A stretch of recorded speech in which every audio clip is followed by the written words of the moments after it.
Hey yo, what is going on today, guys and girls? Welcome back to the channel, and in today's video, man, we're going to be doing this S14 slow tandem tune. You guys already know it's called the Fujin SX in the game, but obviously we all know it as the S14. But anyway, guys, hopefully you guys enjoy this build, and see you guys after the intro.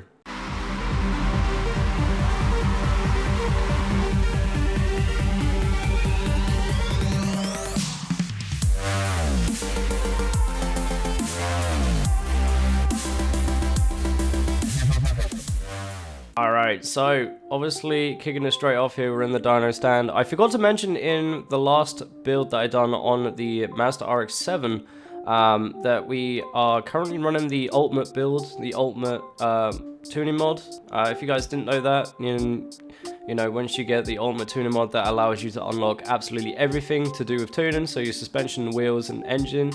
Oh, sorry, your suspension and wheels and your brakes, I think, come with the drift spec mods, which, you know, it gives you a good amount that you can tune, but it's not as much as the ultimate. So the ultimate gives you obviously the engine, the brakes, the transmission. It gives you the whole shebang, which is great, and makes it, you know, makes things a hell of a lot easier to tune and get the car exactly how you want it to be. But anyway, now moving straight on to the actual build itself. Obviously, we have front spring length, we've got that at 11. And the rear spring length, we've got that at 11 as well. Front spring stiffness and rear spring stiffness, I don't touch any of those. Same with the shocks as well, I don't touch those either. As you can see though, my front toe is 0.10 on the front, and on the rear we have negative 0.08 on the back. Moving on to front camber, this is, I usually do my front camber at negative 14, but as you can see here, negative 13.99, it's as close as it's gonna get. So yeah, it doesn't matter if it's like 1 or 2 out. I usually put it at negative 14. Same with my rear camber, always at negative 11. I try and put it at negative 11, even if it's like 1 or 2 off. It's not really that much of a big deal, but I know that some things in this game just doesn't, you know, it just doesn't want you to get that perfect number, which is a bit annoying. And it doesn't save as well. Sometimes it doesn't save, which is quite annoying. I will maybe do a video on this, like, you know, just explaining what things I have problems with on the Xbox, when it, you know, in terms of, you know, the tuning aspects of things and things not saving, blah blah blah. Hopefully we can reach out to the developers Carx and get that sorted, because it is a very, you know, I wouldn't say it's a big issue, but it's an issue enough to having to keep going into your tune, into your tuning setup and changing the amount of horsepower that you have every time. It's a bit annoying. I suppose if you're an average player and you don't really care that much, then it doesn't really matter that much to you. But for me, like, coming in and tuning it, like, every time I come into the game, it gets a bit tedious. So, you know, having to keep doing it. I just want to have it done, you know what I mean? That's why I got it saved. I want it done, I want it finished. I want it to, you know, stay at that tune for when I come back into the game. So I leave the game, come back in, and it's, you know, how I left it. That'd be awesome. But anyway, moving on. Front uni roll bars, I've got that as stock as well, same as the rear. Both of those are stock. My caster is at 6.5, anchor man angle is 100%, and my steering angle is at 58 degrees. Now, moving on to my wheels, I got 17 inches on the rims. You can have a little bit more if you want to. That's completely up to you. Personal preference, obviously. That's completely up to you if you want to run that. Same with the aero as well. I forgot to mention about the aero. You can have whatever body kits, any wide body kits, you know, any of that stuff. Any of that's, you know, that you want to have, you can have all of that. It doesn't really, you know, it doesn't really make a difference. Front tire width, we got 245 millimeters on the front and the back for the tire width. Front tire pressure is at 285 kPa, and same with the rear, 285 kPa. I like that. I like a good amount of tire pressure in my cars.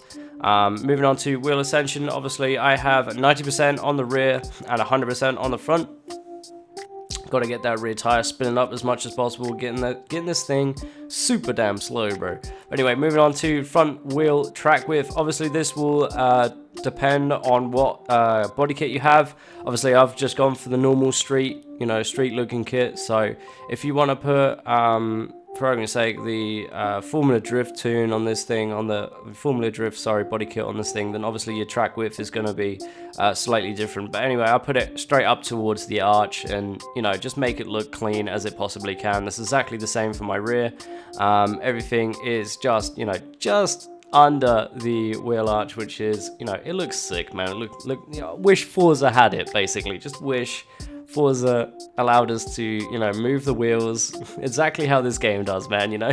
But they don't, so it is what it is, bro. But anyway, yeah, so just make sure you get that just underneath, you know, get it just tucked in if you are thinking about running something slightly different. Moving on to front tire profile, I've got that at 35%. That is exactly the same for front and the back. Yeah, that's just basically how big the tire is, I guess, like thick it is. But yeah, no, that's yeah, I just run that at 35%. I think that is stock. But yeah, moving on. Anyway, engine, we have 280 horsepower here, 322 newton meters of torque. This thing is super slow and I love it. This thing runs absolutely amazing. Obviously, we got 0% on the engine tune-up, 4,757 RPMs on the max torque, sorry. And on the rev limiter, we have 8,000 RPM. Make sure to get that 8,000 RPM because, you know, I've found that if you get anything lower on the RPMs, it doesn't actually work as well as if it is on max RPM, which is 8,000 RPM. That seems to be the sweet spot for this game. I love it. Everything sort of rides on the rev limiter just perfectly, so that's awesome. Turbocharger as well, I have that at yes and at 0.1 ATM.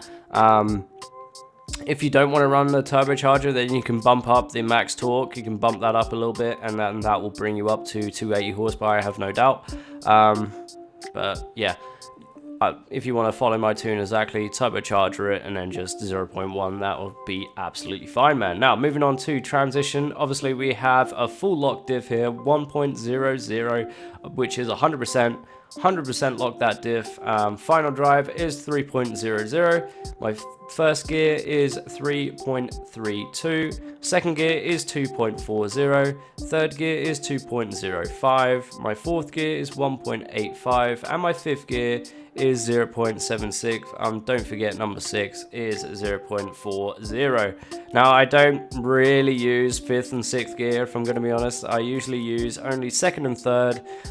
However, today in the stream, we have been using a lot of 3rd and 4th, and they were running quite nicely on the, you know, slightly larger, you know, corners and stuff like that. So you can always use 3rd and 4th for them sort of larger corners, but your 2nd gear and your 3rd gear is where it's at for the smaller corners. Definitely stay in 2nd gear if you're going to be running a tight section. Now, moving on to brakes, obviously we got brake torque is 2,727 newton meters of torque on the brakes. If you have a heavy trigger finger, if you like to brake all the way down, if you are on controller, if you like to brake your brake all the way down, you know, push your trigger all the way down, then I would suggest pushing that down even further. So a little less than 2,000, maybe put it into 500s maybe. Just try it out, see what works best for you. But for me, I don't push the trigger finger all the way down. I only slightly push it down when I'm trying to brake. So 2,727 newton meters torque is somewhat perfect for me. Front brake bias is 60%. Be sure to get that in there. Obviously, exactly the same as how I would usually run it on Forza. 60%. If you have a slightly different brake bias that you like to run, then be sure to pop that in there. That's absolutely fine. ABS. Well, that's a bit of a mixed thing. If you like to run it, run it. If you don't like to run it, don't run it. But yeah, no, that is pretty much it for the S14, man. Let's go ahead and jump into a track. Alright, so here we are at one of my sections that I've made for this game. If you haven't, you know, checked out this section video that I have done, be sure to check it out, man. It's in my Carx playlist. I do have that one of those Carx playlists available for everyone to look at. So be sure to go check it out if you do want to learn some new sections that maybe people aren't running. But yeah, no, without further ado, man, let's get this run underway.